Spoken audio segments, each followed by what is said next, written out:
할렐루야. 월요일 아침입니다. 하나님께서 오늘도 여러분의 기도에 신실히 응답하시길 간절히 바랍니다. 로마서 14장 13절부터 23절까지 말씀을 읽었습니다. 거칠 것을 두지 말라라는 제목으로 함께 하나님 말씀을 상고하겠습니다. 우리는 예수님을 믿고 그리스도 안에서 자유를 얻었습니다. 이 얼마나 기쁘고 행복한 일입니까? 유대인들처럼 무엇은 먹고 무엇은 먹으면 안 되고 뭐 이런 음식 규례라든가 이방인과 유대인들의 어떤 그 차이도 없고 우린 다 예수 안에서 한 형제요 한 자매가 되었습니다. 더 이상 우리가 이 세상의 죄에 의해서 이리 끌려다니고 저리 끌려다녀야 될 그 필요가 없습니다. 우리는 예수님께 인도받고 천성을 향하여 탁 전진하면 되는 그런 놀라운 축복 속에 살게 되었습니다. 그러나 우리가 살고 있는 이 현실에서는 참 많은 차별과 또한 많은 차등이 있는 것을 보게 되죠.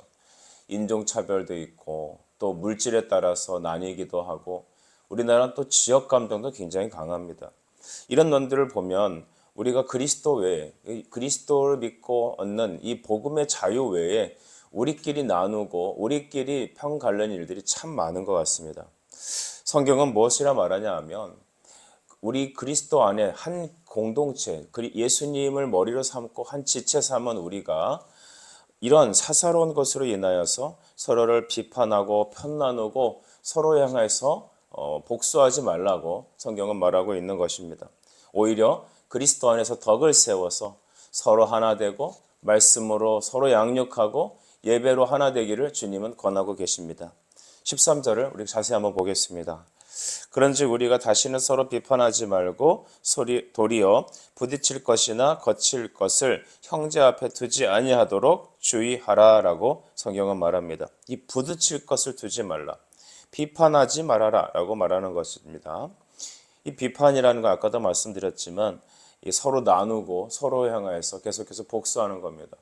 이 별것 다투게 되는 일을 보게 되면 처음에 별거 아니죠. 부부싸움도 그렇고 교회 안에서 다툼도 처음엔 진짜 별것 아닙니다. 문제될 것도 아니죠. 그러나 그것이 자꾸 오해가 오해를 낳고 그 위에 문제가 문제를 더해지다 보면 나중에는 어떻게 감당할 수 없을 만큼의 큰 문제로 다가오게 됩니다. 이 부딪힐 것이나 거칠 것을 형제 앞에 두지 말아라 라고 하는 말은 뭐냐면 신앙이 약한 형제들 앞에서 그들이 그 넘어질 만한 문제를 그 앞에 두지 말라는 것입니다. 가령 예를 들면 우리 유대 사회에서는 음식 규례가 있었습니다. 오늘날도 저기 이슬람을 믿는 그 중동 지역에서는 돼지고기를 절대로 먹지 않습니다. 그 돼지고기를 먹든지 아니 먹든지 그게 무슨 의미가 있습니까? 그러나 율법에는 피채 먹지 말아야 되고 또 돼지고기를 먹으면 안 되고 이제 정한 것과 부정한 것들 이런 음식들에 대한 규례가 많이 있었습니다. 그것은 율법적으로 봤을 때 이방의 풍속을 따르지 말고 또 죄를 삼가하라는 어떤 말씀을 음식에 대해서 넣어준 것이죠. 그런데 이제 그리스도 안에서 다 그것은 자유롭게 되었습니다. 그래서 오늘날 우리가 선짓국을 먹어도 괜찮고 햄버거를 먹어도 괜찮고 돼지고기를 먹든 아니 먹든지 다 자기 자유입니다. 다 주 안에서 먹으면 아무것도 아니죠. 그러나 이런 율법적인 어떤 사회에서 살았던 사람들은 이 음식들을 먹는 것이 굉장히 꺼리는 일들이었습니다. 그래서 그리스도 안에서 자유를 얻은 성도들은 먹는 것이라든가 기타 그 삶의 어떤 라이프스타일 때문에 시험 받는 일이 생긴다면 그것 때문에 약해서 넘어진 일이 있다면 아예 그 형제 앞에서는 내가 내 자유를 누릴 수 있지만 그 사람 앞에서는 그것 때문에 걸려 넘어진 일을 하지 말라는 것입니다. 단순히 음식에 대한 문제뿐만 아니라 모든 삶에 있어서 그 사람에게 그것이 시험이 되고 걸려 넘어지는 것이라면 아예 하지 말라는 것이죠. 왜냐하면 그 형제는 예수님의 피로 구속받은 하나님의 자녀이기 때문입니다.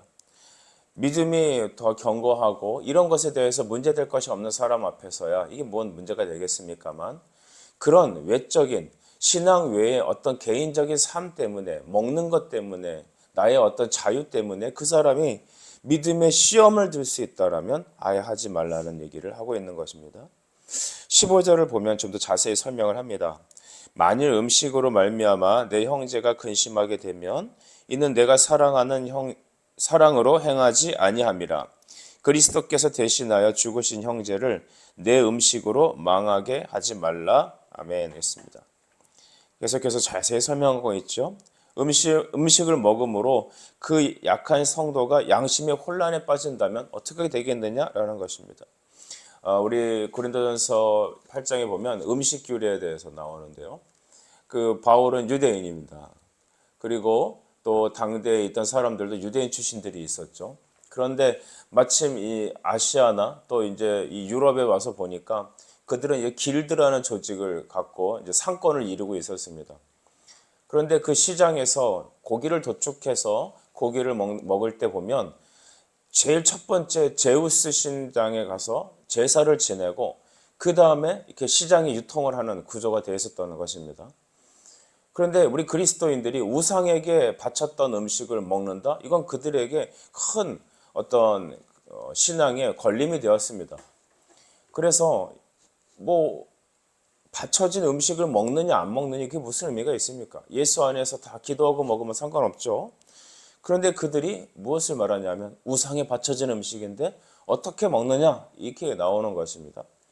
그러니까 바울은 내가 내 형제들이 그리스도인으로서 시장에서 이렇게 도축돼서 나오는 그 고기를 먹고 안 먹는 건 내 자유인데 고기를 먹음으로 다른 신앙이 연약한 성도들이 그걸 보고 믿음이 약해지고 그들 역시도 먹으면서 신앙에 문제가 생긴다면 나는 평생 고기를 먹지 않겠소 라고 한 것이 바로 바울의 얘기였죠. 이것을 여러분 우리는 고급적인 신앙 용어로 아디아포라라고 합니다. 그리스도의 자유에 대해서 말할 때 이 아디아포라는 꼭 등장하죠. 아디아포라는 뜻은 무엇입니까? 아무것도 아닌 것, 별로 중요하지 않은 것 이런 뜻의 말입니다. 그러니까 즉 구원 얻는 데 있어서 그닥 중요하지 않은 것입니다. 여러분 우리는 구원을 어떻게 얻습니까? 예수 그리스도께서 내 죄를 위하여 십자가에서 보혈의 피를 흘림으로 그 피를 믿는 자는 여러분 죄를 씻고 하나님의 자녀가 되는 권세를 주신다라는 것이 복음 아니겠습니까? 예수 믿어 천국 가는 것이 복음이지 고기를 먹든지 안 먹든지 그게 무슨 구원의 영향력이 있겠습니까? 고기를 안 먹는다고 하나님이 영광 받으시고 고기를 많이 먹는다고 주님이 죄를 받으시고 그러겠습니까? 아니죠. 구원을 받는 데는 상관이 없습니다. 하나님 나라의 의를 이루는 데는 아무 문제가 없습니다. 그러나 아까 말씀드렸던 이 당시 상황을 봤을 때는 이 고기를 먹는 것은 여러분 우상제물에게 드렸다 나온 것인데 라는 성도들에게 걸림이 있다면 나는 아예 고기를 먹지 않겠다. 내가 고기를 먹든지 아니 먹든지 그건 내 자유인데 예수님 앞에서 아무 문제가 없지만 그러나 형제가 걸려 넘어지는 문제가 생긴다면 그 사람이 나 때문에 같이 음식을 먹으면서 내가 그 고기를 먹음으로써 그 사람이 낙심된다면 나는 고기를 먹지 않겠다. 이렇게 얘기를 한 것입니다. 여러분 내가 음식으로 인하여서 신앙의 약한 지체 양심의 걸림이 망하게 된다면 그게 하나님 앞에 범죄가 된다는 거죠. 오늘날 그 사건 때문에 교회 안에 그 얘기가 비방거리가 되고 서로의 신앙에 문제가 되고 서로 갈라지게 된다면 나는 아예 그런 문제거리를 만들지 않겠다. 바울이 그렇게 결심한 겁니다. 여기 유명한 예화가 있죠. 그 영국의 아주 유명한 설교가 찰스 스펄전이라는 목사님이 계십니다. 이분이 참 애연가였다고 하죠. 그래서 아침에 일찍 파이프 담배를 팍 품으면서 말씀을 묵상하고 그런 것이 그분의 낙이었는데 어느 날 그 교회 한 성도가 이제 이렇게 와서 목사님 기뻐하십시오. 그 담배 공장 그 사장이 저희 교회에 등록을 했습니다. 딱 이렇게 얘기를 했다고 하죠. 그래서 스펄전이 다음과 같이 얘기했다고 합니다. 드디어 제가 담배를 끊을 때가 되었던 것 같습니다. 라고 하며 금연을 했다고 합니다. 여러분 당시에 우리나라 상황에서는 맞지 않지만 그 영국 상황에서는 그 당시에 담배를 피는 것은 문제가 되지 않습니다. 그것은 개인의 기호였습니다. 그러나 여러분 그것 때문에 그 사람이 신앙에 약함이 된다 하면 어떻게 되겠습니까? 나는 이제 담배가 끊어버리겠다라고 말한 것입니다. 여러분 하나님은 하나님의 교회 성도들이 서로 말씀 안에서 하나 되고 서로를 그리스도 안에서 세워가기를 기뻐하십니다. 그런데 서로의 연합하는 문제에 대해서 서로 비판하게 되고 거리낌이 되고 걸려 넘어지는 문제가 생긴다면 우리 안에 그런 문제들을 아예 만들지 말라는 것입니다. 교회 안에서 그런 문제를 신속히 제거해야 되는 것이죠. 그래서 먹는 것, 안 먹는 것 다 자유지만 그 먹는 문제 때문에 우리 형제의 마음이 걸림이 되고 신앙이 무너짐이 된다면 나는 그것을 하지 않겠노라. 이것이 바로 그리스도 안에서 아디아포라 정신, 바로 덕을 위해서 살아가는, 하나님의 덕을 위해 살아가는 우리 성도들의 태도인 것입니다. 16절은 이렇게 얘기합니다. 그러므로 너희의 선한 것이 비방을 받지 않게 하라 라고 했습니다. 너희의 양심의 자유, 그것이 상대방의 비방이 되게 하지 말라라는 것이죠. 고린도전서 10장 23절 말씀을 참조하면 모든 것이 가하나 모든 것이 유익한 것은 아니요, 모든 것이 가하나 모든 것이 덕을 세우는 것은 아니다 라고 하는 말씀입니다. 다 유익하지만 다 유익한 것도 아니고 다 좋은 것은 아니다라는 것입니다. 바울은 그러면 우리가 무엇을 지향해야 되느냐라고 할 때 그는 하나님 나라의 관점을 얘기합니다. 17절 같이 읽어볼까요? 시작. 하나님의 나라는 먹는 것과 마시는 것이 아니요 오직 성령 안에 있는 의와 평강과 희락이라. 아멘.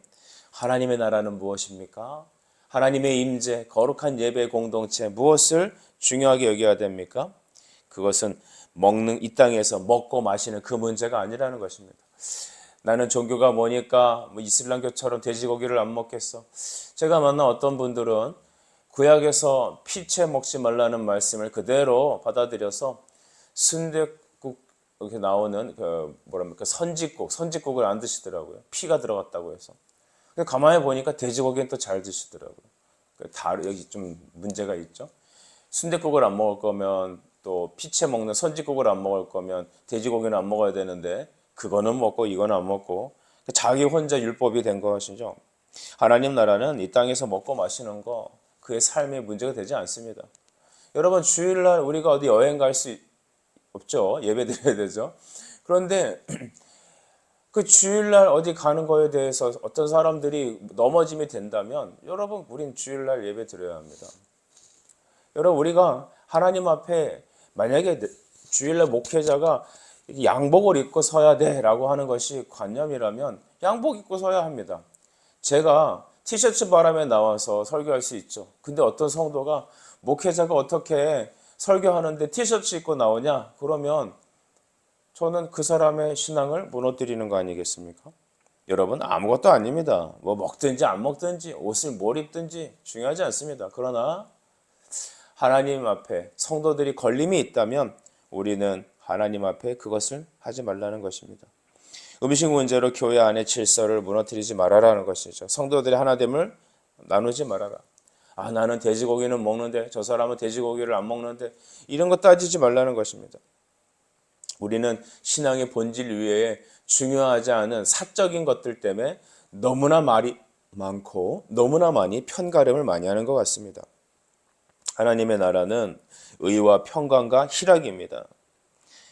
의라는 것은 무엇입니까? 예수님 안에서의 거듭남과 영원한 천국을 바라보는 거룩한 삶이에요. 경건과 희락이라는 것은 거듭난 이후에 그리스도 안에서 형제들이 서로 연합하여 성도들이 서로 연합하여 누리는 영적인 신앙의 기쁨입니다. 이것을 나누는 어떤 문제도 다 해결하라는 것입니다. 교회 안에 문제가 있으면 참고 가만히 있어서는 안 됩니다. 적극적으로 나서서 그 문제 요인을 성령 안에서 기도하면서 풀고 서로 자기 입장을 얘기하여서 하나 될 수 있도록 힘써야 합니다. 그래서 목회자는 이 일을 위해서 애써야 되고 우리 평신도 성도들도 서로 연합하고 하나 되기 위하여서 서로 자기 마음을 내어놓고 서로를 용납하고 서로에게 사과하고 서로에게 손을 내밀어 기도하는 하나됨에 힘써야 되겠습니다. 고린도전서 8장 13절에 만일 음식이 내 형제를 실족하게 한다면 나는 영원히 고기를 먹지 아니하여 내 형제를 실족하지 않게 하리라 했습니다. 여러분 걸려 넘어지는 그 문제 우리 안에 있지 않습니까? 별것 아닌 것, 내 입장에서 별것 아닌 것, 그러나 상대방이 그 하나 문제 때문에 마음이 시험이 들고 양심의 가책을 받고 한다면 여러분 그 별것 아닌 것을 우린 포기합시다. 그리고 이제는 19절처럼 서로 덕을 세우는 일에 힘을 세웁시다. 덕을 세우는 것은 무엇입니까? 집을 지어 올리는 것입니다. 빌딩업을 말하는 거죠. 이 그리스도의 몸을 세우는 것. 성도들이 말씀과 신앙 안에 서로 교제하면서 세워갈 수 있도록 힘쓰는 것입니다. 여러분, 그래서 우리 교회에서는 예배도 드리고 서로 식탁 교제도 하고 서로 대화하고 주중에 서로를 위해서 기도하고 또 기도 모임도 하고 합니다. 이런 모든 행동들이 왜 중요합니까? 우리 안에서 걸려 넘어지는 그 문제를 해결하기 위한 것입니다. 걸려 넘어지는 그 문제만을 해결하는데 끝내지 말고 더 적극적으로 사랑합시다. 하나님 말씀은 적극적인 해석이 필요합니다. 걸려 넘어지는 문제만 조심하는 것이 아니라 여러분 적극적으로 하나 되기 위하여 힘쓰는 문제도 너무나 중요합니다. 그래서 가장 중요한 것은 서로를 위하여 기도하는 것을 놓지 마십시오. 우리 교회 성도들 서로를 위하여 이름을 불러가며 기도하는 문제, 자녀를 놓고 서로 기도하는 문제, 이것을 반드시 여러분 매일매일 해주시길 부탁드립니다. 자, 마지막 23절이죠. 의심하고 먹는 자는 정죄되었나니 이는 믿음을 따라 하지 아니하였기 때문이라. 믿음을 따라 하지 아니하는 것은 다 죄니라. 아멘. 무엇이 죄입니까? 성경은 포괄적으로 얘기하고 있죠. 적극적으로 해석하고 있죠. 십계명에 나와 있는 것만 안 하면 죄다가 아니라 적극적으로 형제에 걸려 넘어지지 않도록 적극적인 사랑으로 다가가라는 것이죠. 그러니까 믿음으로 하라. 믿음을 따라 말씀을 따라하고 형제 사랑을 위해서 적극적으로 일하는 우리가 되어야겠습니다. 말씀을 정리하면 우리 자기 자신의 이기적인 자유를 누리기 위해서 우리 형제가 걸려 넘어지는 문제를 살피지 않으면 안 됩니다. 왜냐하면 그 형제가 어떤 가치가 있느냐에 따라서 우리가 이 일을 해야 되기 때문이죠. 고린도전서 8장 10절은 말합니다. 11절은 말하죠. 내 지식으로 그 믿음이 약한 자가 멸망하나니 그는 그리스도께서 위하여 죽으신 형제라. 여러분, 우리가 서로 교제하는 그 형제는 어떤 대상입니까? 그리스도께서 그를 위하여 피 흘려 죽으신 지체라는 것입니다. 예수님이 피 흘려 죽으신 지체인데 그보다 더 귀한 것이 없습니까? 내 알량한 자유를 지키겠다고, 내 생각대로 살겠다고, 내가 자유인이라고 해서 내 먹는 자유를 위해서 형제가 걸려 넘어지게 한다면 우리는 그것이 죄라는 것이죠. 믿음을 따라하지 않은 죄, 적극적인 형제를 위해 사랑하고 그에 걸려 넘어지는 문제를 내가 내 자유를 제거하는 것들, 그렇게 적극적으로 형제를 위해서 여러분 아디아포라로 나가는 것, 그것이 하나님께서 오늘 이 아침에 저와 여러분을 위해서 간절히 기대하는 내용입니다. 하나님을 기쁘시게 하는 일에 우리 함께 동참합시다. 믿음으로 여러분 우리 하루하루 살아갑시다. 나의 자유로 형제가 걸려 넘어지는 문제가 없는지 살펴봅시다. 그리고 나와 함께하는 그 연약한 지체인 형제가 그리스도께서 피로 사신 하나님의 지체라는 것을 가장 잘 기억합시다. 하나님께서 여러분의 수고와 여러분의 기도와 순종으로 인하여 영광을 받으실 것입니다. 기도하겠습니다. 하나님 아버지, 은혜를 감사합니다. 걸려 넘어지는 문제에 대하여 우리에게 경고해 주신 주님, 우리가 이 말씀을 깨닫고 우리가 만나고 상대하는 형제가 주께서 그를 위하여 피 흘려 죽으신 형제라는 사실을 결코 잊지 않게 하여 주옵소서. 그리고 하나님, 우리 교회와 우리 만나는 가정들이 날마다 그리스도 안에서 서로 화목하고 예수 안에 서로 지어져가는 하나님의 교회로 설 수 있도록 아버지 축복해 주시옵소서. 감사드리며 예수 그리스도 이름으로 기도하옵나이다. 아멘.